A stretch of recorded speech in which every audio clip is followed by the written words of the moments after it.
শহরের উপকণ্ঠে ৫,০০০ কেজি নিষিদ্ধ মাদক উদ্ধার, আনুমানিক বাজার মূল্য ৫০ লক্ষ টাকা। ডানকুনি টোল প্লাজায় বাজেয়াপ্ত ৫,০০০ কেজি এই মাদক। কথা বলবো পুরো বিষয়টি নিয়ে আমাদের প্রতিনিধি ময়ূক ঠাকুর চক্রবর্তীর সঙ্গে টেলিফোনে। ময়ূক, ঠিক কি জানা যাচ্ছে? দেখো শিলাদিত্য, যেটা জানা যাচ্ছে যে প্রায় ৫,০০০ কেজি নিষিদ্ধ মাদক নিয়ে একটা লরি মালদার কালিয়াচক থেকে খড়গপুরের দিকে আসছিল। ডানকুনি টোল প্লাজার সামনে যখন ওই লরিটি আসে, তখন নার্কোটিক কন্ট্রোল ব্যুরোর যারা আধিকারিক তাদের সন্দেহ হয়, তারা লরি চালককে এক্সামিন করা শুরু করে এবং লরির মধ্যে যে সমস্ত জিনিসপত্র রয়েছে সেগুলো এক্সামিন করা শুরু করে এবং সেখান থেকেই নিষিদ্ধ মাদক প্রায় ৫,০০০ কেজি এটা উদ্ধার করেছে নার্কোটিক কন্ট্রোল ব্যুরো। এমনটাই নার্কোটিক কন্ট্রোল ব্যুরোর তরফ থেকে দাবি করা হচ্ছে।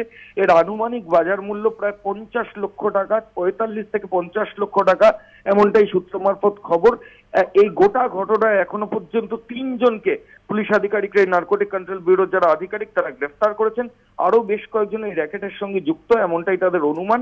এই গোটা কনসাইনমেন্ট নিয়ে এই লরিটি খড়গপুরে যাচ্ছিল, খড়গপুরে কোথায় যাচ্ছিল, কি উদ্দেশ্যে যাচ্ছিল, যারা অভিযুক্ত, যারা গ্রেফতার হয়েছে তাদেরকে জিজ্ঞাসাবাদ করে সেটা পুলিশ আধিকারিকরা, নার্কোটিক কন্ট্রোল ব্যুরোর আধিকারিকরা জানার চেষ্টা করছে।